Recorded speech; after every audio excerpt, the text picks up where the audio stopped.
اعوذ باللہ من الشیطان الرجیم بسم اللہ الرحمن الرحیم قال اللہ تعالی وتبارک فی القرآن الکریم والفرقان الحکیم رب زدنی علما صدق اللہ مولانا العظیم وصدق رسولہ النبی الامین الکریم الرؤوف الرحیم۔ ابتدا ہے رب لم یزل کے بابرکت اور عظیم نام سے جو 70 کروڑ ماؤں سے بھی بڑھ کے زیادہ محبت فرمانے والا ہے، اور اربہ درود و سلام کا نذرانہ جان عالم کی ذات والا تیبار پہ جن کی تعلیمات کا صدقہ اللہ نے علم کو نور بنایا ہے۔ ARYQ-TV کے پلیٹ فارم سے حضور سیدنا غوث العالمین کی تعلیمات، آپ کی سیرت، آپ کے افکار سے مزین ایک اور خوبصورت نشست لے کے سید عتیق الرحمن آپ سب کی خدمت میں حاضر ہے، اور دل کی عطا گہرائیوں سے عرض ہے السلام علیکم ورحمۃ اللہ وبرکاتہ۔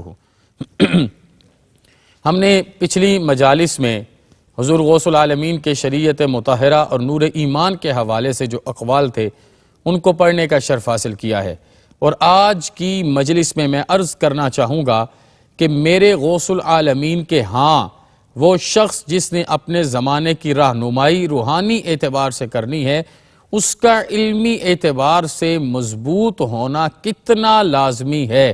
یہ ممکن ہی نہیں ہے کہ وہ اپنے لیے مسائل ڈھونڈ نہ سکتا ہو اور مسائل کے حل تلاش نہ کر سکتا ہو، اس نے باقاعدہ قرآن پاک کو تفسیر سے پڑھا ہوا نہ ہو، اس نے سید عالم صلی اللہ علیہ وسلم کی احادیث پر اسماء الرجال کے ساتھ ساتھ استدلال کی قوت حاصل نہ کی ہو، اس کے الفاظ پر تاثیر اور بامعنی نہ ہوں، اور اس کو تمام تر اپنے زمانے کے علوم پر دسترس سے کامل نہ ہو، اور پھر بھی وہ اپنے زمانے کی رہنمائی کے لیے آ جائے۔ اور یہی وجہ ہے کہ آج جب ہم نے اس ایک چیز کو چھوڑ کے صرف چند عملوں پر اپنے لیے رہنما ڈھونڈنے شروع کر دیے، عاملین بنانے شروع کر دیے، تو ہمارے لیے قدر اور عزت کی وہ منزلیں باقی نہیں رہیں۔ میں عرض کروں گا حضور غوث العالمین کے زمانے کے ایک مشہور شیخ حضرت عمر بن مسعود فرماتے ہیں کہ میری آنکھوں نے اپنے وقت میں علوم میں صحیح معنوں میں مقفع، مسجع اور مضبوط ہونے کے اعتبار سے الشیخ عبد القادر جیلانی رحمت اللہ علیہ سے بڑھ کے کوئی عالم نہیں دیکھا۔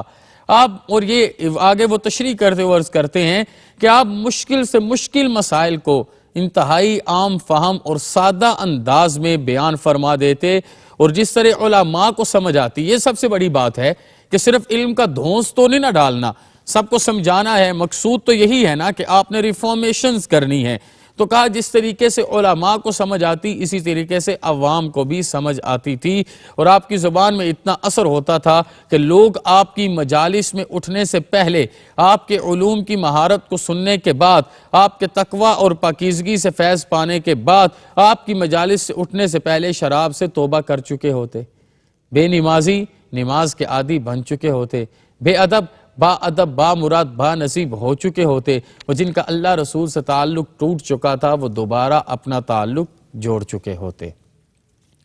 حضرت امام سمعانی کا قول ہے حضور غوث العالمین کے بارے میں کہ کان عبد القادر من اہل الجیلان امام الحنابلہ وشیخہم فی عصرہ۔ یہ کتنی بڑی بات ہے جو میں آپ کی خدمت میں عرض کر رہا ہوں کہ صرف آپ کا روحانیت اور ولایت کے اعتبار سے اتنا اعلیٰ مقام نہیں ہے، اور ہم صرف آپ کی کرامات، جو کرامات کچھ لوگ تسلیم کرتے ہیں اور بعض لوگوں کے اندر تشکیک بھی پیدا ہوتی ہے، ہم ان کی طرف لے کے جاتے ہیں۔ آپ کی یہ کرامت کیوں نہیں دکھائی جاتی؟ آپ کی یہ استقامت کیوں نہیں دکھائی جاتی؟ آپ کا یہ مقام، مرتبہ، آپ کی یہ منزلت، آپ کی یہ قدر، آپ پر اللہ کا یہ کرم، اور آپ پر علوم کے بحر کا اس طرح سہل ہو جانا، اور اس کا آپ کے کوزہ میں آ کے ہمیشہ کے لیے آپ کی گرفت کی محبت میں آ جانا، یہ کیوں نہیں دکھایا جاتا؟ حضرت امام سمعانی کہتے ہیں کہ میں نے حضرت شیخ عبد القادر جیلانی کو اپنے وقت میں فقہ حنبلی کا سب سے بڑا امام دیکھا ہے، اور آپ اپنے زمانے کے علماء میں سے سب سے بزرگ، سب سے برتر اور سب سے اعلیٰ عالم، اعلیٰ پائے کے عالم تھے۔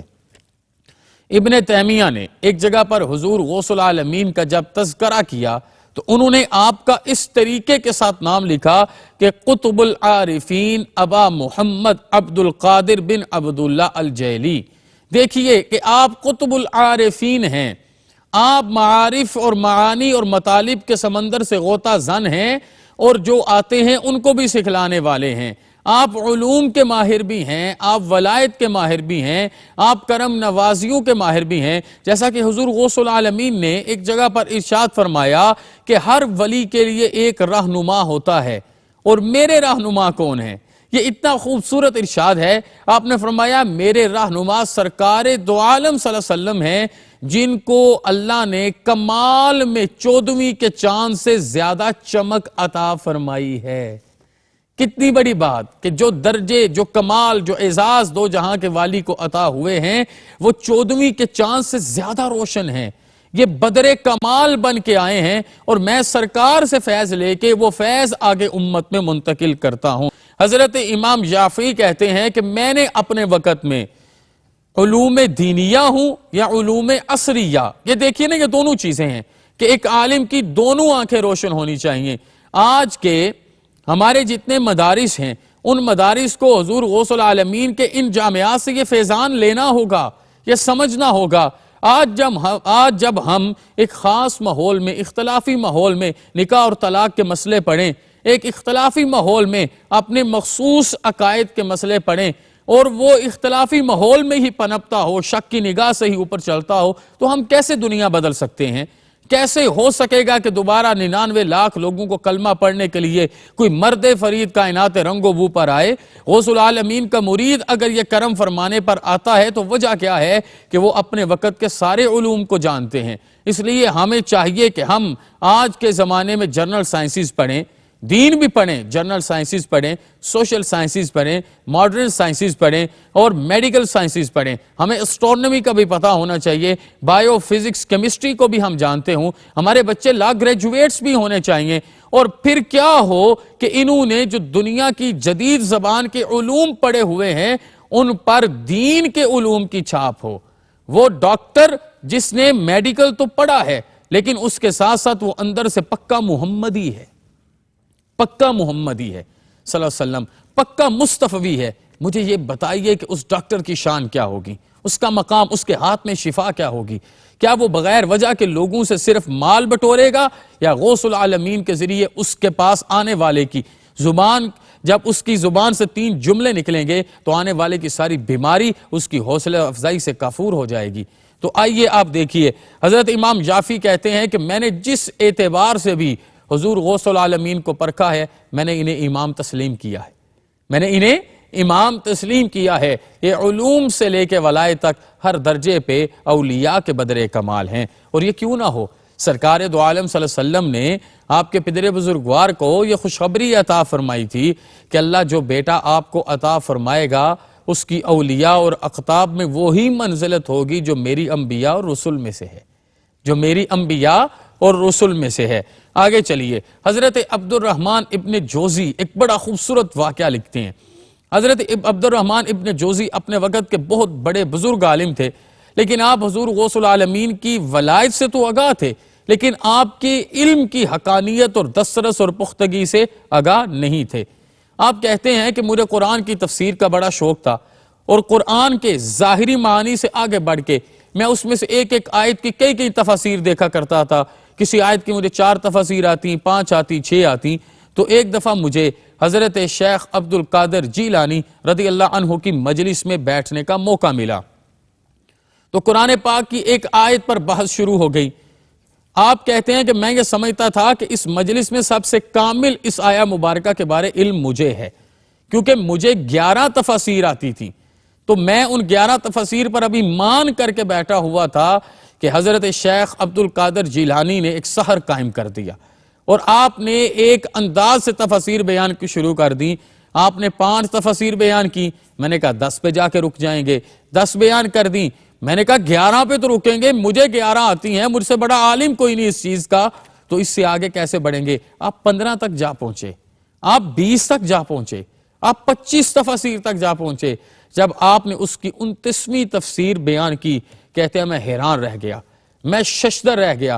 ایک عالم دین کی دین پر اس گرپ کو میں نے اس سے پہلے نہیں دیکھا تھا، لیکن کہتے ہیں جب 29ویں تفسیر پہ پہنچے تو آپ نے فرمایا الآن نرجع من القال الى الحال.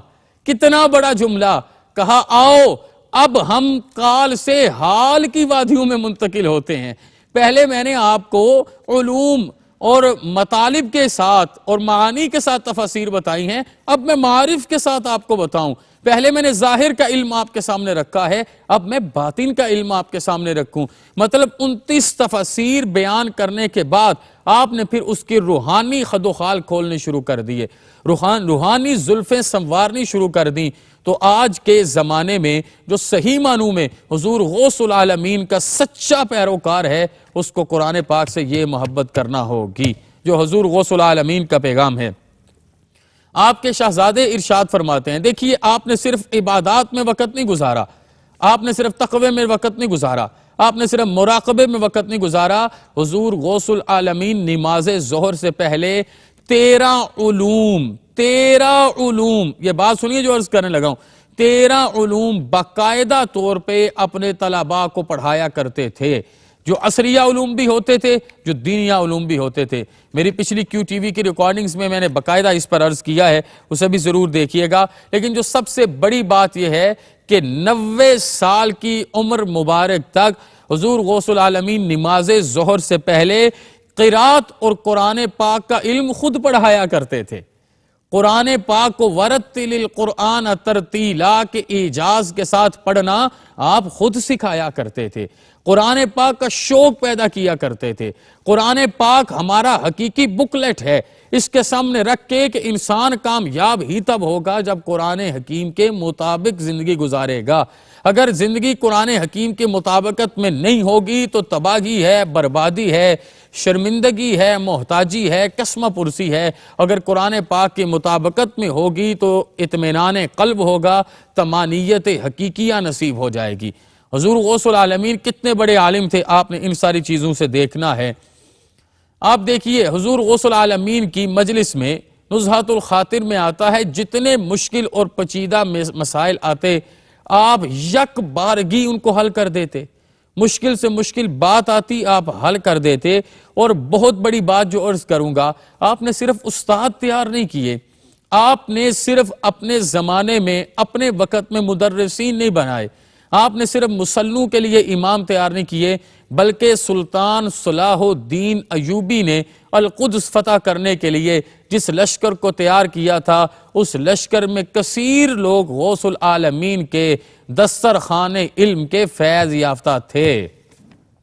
انہوں نے آپ سے علوم پڑھے، انہوں نے آپ سے تربیت حاصل کی، وہ آپ کی شاگردی میں بیٹھے، انہوں نے آپ سے بے نیازی سیکھی، انہوں نے آپ سے تقوی سیکھا، طہارت سیکھی. وہ حقیقی معنوں میں جہاد فی سبیل اللہ کے مصداق اولی بن کر اٹھے تھے. یہ وجہ ہے کہ انہوں نے اپنے سے کئی بڑی قوتوں کو اپنے قدموں کے نیچے روند کے رکھ دیا اور جہاں بر کو بتا دیا کہ مومن تلوار سے بعد میں لڑتا ہے. حقیقی معنوں میں جو مومن کامل ہوتا ہے وہ علوم کی مہارت سے لڑتا ہے. ہمارے استاد محترم ضیاء الامت پیر کرم شاہ رحمۃ اللہ علیہ ہمیں ارشاد فرمایا کرتے تھے، بیٹا یہ 21ویں صدی ایسی صدی ہوگی جس میں جنگیں بارڈرز پر نہیں لڑی جائیں گی، جس میں جنگیں صرف اور صرف گولی بارود اور تلوار اور تیر اور اس طرح کے معاملات سے نہیں لڑی جائیں گی، بلکہ اب کی جنگیں کلاس رومز میں لڑی جائیں گی. اب کی جنگیں انٹلیکچوئلز کو پیدا کرنے کے ساتھ لڑی جائیں گی، ٹیکنالوجیز کے ساتھ لڑی جائیں گی. جس ملک کے کلاس روم کا ماحول حضور غوث العالمین کے بتائے ہوئے طریق کے مطابق ہوگا، حضور غوث العالمین کے سکھائے ہوئے آداب کے مطابق ہوگا، حضور غوث العالمین کی سیرت کے اور تعلیمات کے مطابق ہوگا. الشیخ عبد القادر جیلانی جو اپنے وقت کے سب سے بڑے عالم دین تھے اور آج میں بھی سب سے بڑے عالم دین ہیں، جنہوں نے فقہ سے لے کر دین کے اسماء اور رجال کے علم تک ہر ایک پر کامل بحث کی ہے، اور کشش ثقل سے لے کے اپنے وقت کی تمام طبی مہارتوں تک ہر ایک پر مکمل انداز میں بولے ہیں، اور میتھ سے لے کے صحیح معنوں میں قرآن پاک کی قرات سکھانے کا حق ادا کیا ہے. آپ صرف پڑھاتے نہیں تھے، آپ حق ادا کرتے تھے. تو آج جو ادارہ ان سارے اسالیب کے مطابق اپنی زندگی گزارے گا وہ بارڈرز پر فتح یاب ہوگا، وہ ملک جیتے گا، وہ وطن جیتے گا، وہ دیش جیتے گا.